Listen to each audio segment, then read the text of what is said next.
Gran preocupación ha generado el aumento de homicidios en nuestro país. En menos de 24 horas, 7 personas resultaron fallecidas tras diversos crímenes registrados en distintos puntos de la capital. Frente a esto, el gobierno anunció que se va a querellar contra todos los que resulten responsables. Vamos a profundizar en este tema, en este contexto. Para eso nos acompaña Carlos Guajardo, académico del Centro de Seguridad Urbano de la Universidad Alberto Hurtado. Muchas gracias por acompañarnos, Carlos. Buenos días. Muchas gracias, Nicolás. Buen día. Claro, y lamentablemente esto ya no se hace novedad. Ahora, la preocupación es si se empieza a normalizar. Eso lo han dicho las autoridades, los alcaldes también que están en conexión directa con los vecinos, con las vecinas que viven esta situación de inseguridad y de alta violencia. Se han dado los datos por parte de la Subsecretaría de Prevención del Delito, Carabineros, de que quizás el número de delitos no aumenta exponencialmente, pero sí la violencia de estos. ¿Cómo abordar este contexto? Y hagamos un balance también de lo que se vive actualmente.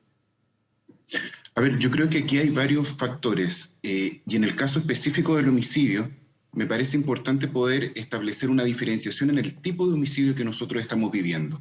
Es cierto que hemos tenido durante los últimos 8 años un aumento del 70% de los homicidios, pero también ha ido variando el tipo.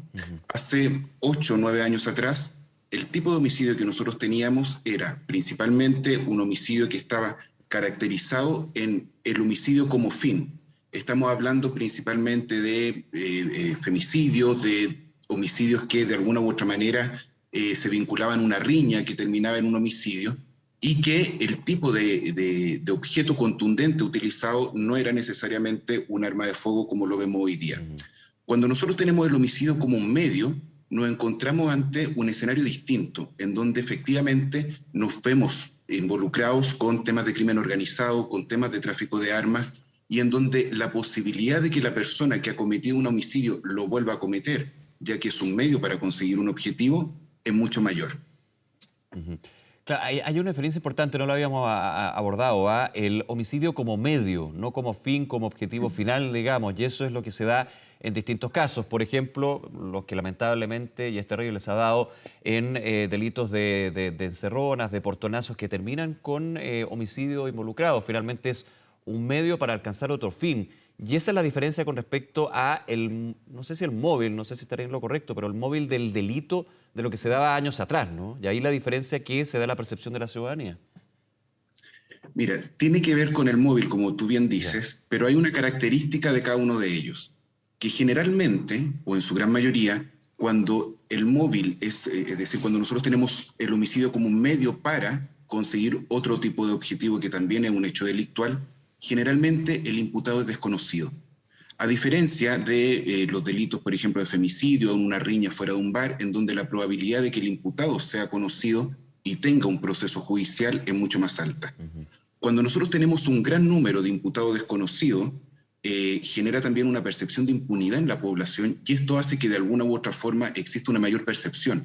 Es por eso que hoy día nosotros podemos decir de que existe una percepción mucho mayor en base a la cantidad de delitos que no ha aumentado de la misma forma o de manera simultánea. Y esto tiene que ver justamente con el nivel de confianza de la ciudadanía en las instituciones que componen justamente la política criminal, que son las policías, el sistema de justicia y el sistema penitenciario. Esto, Carlos, como tú dices, para entenderlo, es porque actualmente el homicida a visión de la ciudadanía, sigue libre, a diferencia de años anteriores, hace 9 años tú decías esa comparación, cuando el objetivo era el homicidio y finalmente esa persona era llevada a la cárcel, digamos. Ese es un poco en términos de percepción, porque obviamente ahí hay que ver percepción con respecto a los datos que son ya lo más palpable, digamos. Efectivamente, es la sensación de impunidad o de no conocer. Miremos los casos terribles que hemos tenido en el día de ayer. Y si hacemos un seguimiento, vamos a ver que en algunos casos, que son los más, en donde yo te digo que el homicidio es el fin, probablemente vamos a tener un imputado conocido y va a haber un proceso de justicia. El problema está en esto, por ejemplo, en el caso de la Florida, es si vamos a lograr, a través de los medios que pueda tener Fiscalía, la unidad de análisis criminal, el establecimiento de focos delictuales, vamos a lograr identificar a estas personas y que exista un proceso detrás de ello. Cuando nosotros nos vemos ante una institucionalidad que tiene limitaciones, que es importante reconocer que las tenemos en la actualidad, se hace necesario poder establecer medidas que permitan restablecer las confianzas. Esto ya no se trata solamente de la actitud o de hechos puntuales que pudieron ocurrir en diversas instituciones, sino más bien de la funcionalidad que tiene cada una de ellas y si son capaces de cumplir su rol. Hoy día, cuando nosotros miramos, por ejemplo, que cada fiscal lleva aproximadamente un poquito más de 1.800 causas, es normal que consideremos que no podamos tener un desenlace en términos de imputado conocido e investigación adecuada para cada uno de esos 1.800 casos por fiscal. Por lo tanto, cuando tenemos no solamente un déficit policial, tenemos un déficit también en el sistema de justicia, tenemos déficit en términos de concentración y de posibilidad de reinserción dentro del sistema penitenciario, nos hace también reflexionar sobre cómo estamos abordando desde y como Estado, perdón, los aspectos de la política criminal para el abordaje de este tipo de situaciones. Sí. Desde el análisis de los factores que explican y llegan a generar estos delitos más violentos y que lamentablemente terminan con homicidios, se habla de la mayor disponibilidad de armas, más armas en las calles y, por ejemplo, en el caso de la Florida está en investigación, por supuesto, pero desde la mirada de los testigos se hablaban hasta de su ametralladora, armas de grueso calibre, de alto poder. Esto también es un elemento que ha ido cambiando en el tiempo, ¿no? Hay una mayor presencia de armas en las calles y una mayor accesibilidad para los delincuentes, ¿no? Insisto, voy a ir haciendo la comparación un poco hace Vamos. 8 o 9 años atrás. Nosotros hace un tiempo atrás nos encontrábamos con armas hechizas. Ya. Hoy día... Ya no se habla mucho de armas hechizas, de hecho, no es necesario. No, porque de hecho, incluso para la cultura delictual es de un estatus muy bajo. Claro. Y la posibilidad de alcanzar armamento de mayor poder es cada vez más alta. ¿Qué quiero decir con esto? Que hoy día nosotros tenemos también distintas fuentes de acceso al armamento. Por un lado, el gobierno ha querido posicionar o poner en el centro el tema del uso de armas en civiles. Sin embargo, aquí hay un problema más grave que no se ha considerado. Primero tiene que ver con el mercado negro de las armas. Y aquí no tiene que ver ni aduana ni servicio de impuestos internos, porque las armas no están ingresando por los medios formales, sino más bien están ingresando de manera informal. Y por otro lado, tiene que ver con el control de armas que el mismo Estado compra y adquiere. Hace, no sé, en el 2018, el comandante en jefe del ejército relataba, y fueron las filtraciones que salieron, relataba que había armamento que se había dado de baja desde las Fuerzas Armadas que terminaban en el crimen organizado. Entonces, ¿cómo nosotros fiscalizamos también el armamento formal que nosotros tenemos y la destrucción cuando son juez y parte de las Fuerzas Armadas?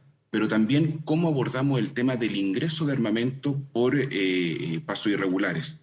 Nosotros sabemos perfectamente que en el norte no solamente ingresan migrantes buscando otra oportunidad, sino que también hay trata de personas, hay tráfico de drogas, hay tráfico de armas y un sinfín de otras situaciones que se van realizando en pasos fronterizos en donde no tenemos la capacidad de poder fiscalizar correctamente qué es lo que cruza y no la frontera. Ahora, Carlos, quiero ir a otro punto que también se analiza muchísimo, se conversa en este tema en particular, que es la inserción en Chile de prácticas delictivas nuevas que antes no existían. ¿Es así en tu percepción o es más bien una mayor intensidad de las prácticas que ya existían dentro del crimen organizado o las bandas criminales aquí en el país?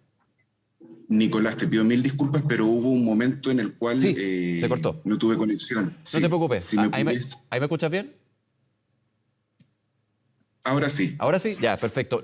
Solamente te preguntaba por otro elemento que siempre está dentro del análisis, y cuál es tu percepción, si es así o no, la inserción de prácticas delictuales nuevas en Chile que antes no existían, o es más bien la intensificación, digamos, de estas prácticas que ya eran comunes acá en el país. No, es evidente que hemos tenido una inserción de modus operandi que para nosotros no eran habituales y que tienen que ver justamente con el modo de operación del crimen organizado. Ahora, esto no necesariamente se vincula, tiene una relación por supuesto, pero no completa con el tema de la migración, que muchas veces se hace ese punto. Nosotros vivimos en un mundo globalizado, por lo tanto el modo de operación probablemente también se podría haber dado desde otras perspectivas, a través de otros tipos de tecnología, etc. Pero ha cambiado la cultura de lograr estatus dentro de los grupos criminales. Nosotros en Chile éramos exportadores, por ejemplo, del lance internacional, que ganaba su estatus a través de poder conseguir ciertos objetivos que tenían que ver con robos bajo, de alguna manera, ¿cómo llamarlo? Esta habilidad de que la víctima no se diera cuenta Claro. de la sustracción del objeto o de la propiedad. Esto ha ido evolucionando efectivamente por una cuestión de estatus, aportar un arma, y no solamente aportarla, en muchos casos a poder utilizarla, y utilizarla justamente por lo que muchos alcaldes han referido y que tiene relación con la falta de alguna manera, fiscalización, y que tiene que ver con el tema policial, pero tiene relación también con que no contamos con una estructura que nos permita hoy día poder trabajar adecuadamente, por un lado, lo que nos permita prevenir que estos hechos se produzcan, y por otro lado abordarlo una vez que esto ya no ha ocurrido. Y aquí quisiera hacer un punto bien relevante a mi juicio, y que tiene que ver con el trabajo, el rol y el compromiso que tienen los alcaldes y los municipios en esta tarea. No es que yo con ello quiera de alguna manera deslindar responsabilidad en ellos, sino por el contrario, lo que quisiera es poner sobre la mesa que es necesario considerar mucho más la opinión de quienes conocen mejor el territorio que desde quienes muchas veces estamos desde los gobiernos centrales o regionales. Sí, hablamos, de hecho, de este tema en particular, hablamos con muchos alcaldes, alcaldesas, y mi percepción personal, digamos, de lo que siempre, el tema que se repite en sus demandas, en su visión, en su análisis con respecto a la situación de violencia e inseguridad en sus comunas, es la falta de facultades que tienen. Finalmente, el alcalde, la alcaldesa, el municipio, hablemos de un todo como una institucionalidad, tiene muy poco, casi nada, facultad, digamos, para poder combatir el crimen, para combatir, más que la sensación, el hecho de inseguridad y lo que termina con homicidios, por ejemplo. Hay un tema ahí de institucionalidad a nivel de qué puede hacer el gobierno central, el gobierno local. Es un punto también bien relevante.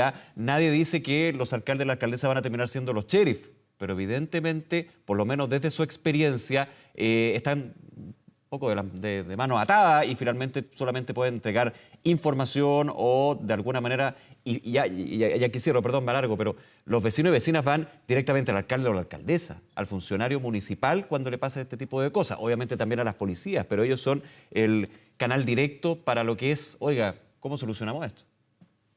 Pero mira, ahí tú abordabas, por ejemplo, un tema que es clave, la información. Hoy día los municipios cuentan con una cantidad de información enorme que no necesariamente es considerada para el abordaje desde las instituciones, por ejemplo, policiales.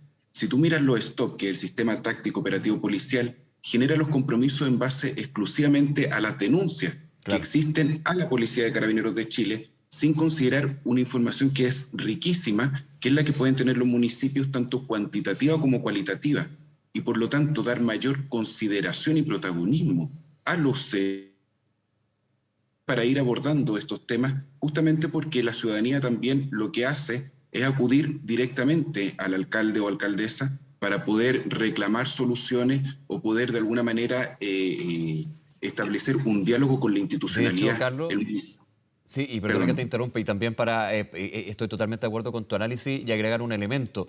Claro, lo que es la información de Carabineros, las policías, del Ministerio del Interior se basa en las denuncias, entendiendo y sabiendo la realidad de que hay muchas denuncias que no se hacen, ya sea por miedo, por amenazas, pero que sí se pueden dar de una forma anónima directa, digamos, al municipio. Las denuncias también son anónimas en su caso, pero evidentemente la percepción que tiene la persona al denunciar es de mejor no hacerlo, por inseguridad, por amenaza o por desconfianza al sistema en términos de que no va a pasar nada. Eso es lo que se repite también en encuestas, en conversaciones también que se tiene con la gente.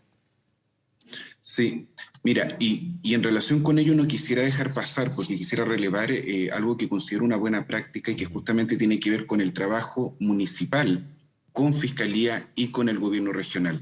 En base justamente al aumento de los homicidios con imputados desconocidos, el gobernador regional ha impulsado un proyecto dentro de la Fiscalía Metropolitana Sur, con las 12 comunas, en donde busca justamente poder trabajar, y lo está haciendo con Fundación Paz Ciudadana, poder trabajar la instalación de observatorios a nivel comunal que permitan aportar justamente antecedentes para los procesos de persecución penal, y en eso es necesario, por supuesto, entablar una vinculación y una coordinación directa entre municipios, policías, fiscalía y en este caso el gobierno regional, lo cual evidentemente es de alguna forma un aliciente para poder ir viendo cómo es posible realmente trabajar en coordinación con otras instituciones y poder lograr, por supuesto, objetivos que en este caso tienen relación con establecer imputados conocidos en el caso en que sean desconocidos y posteriormente generar un apoyo a otras instituciones para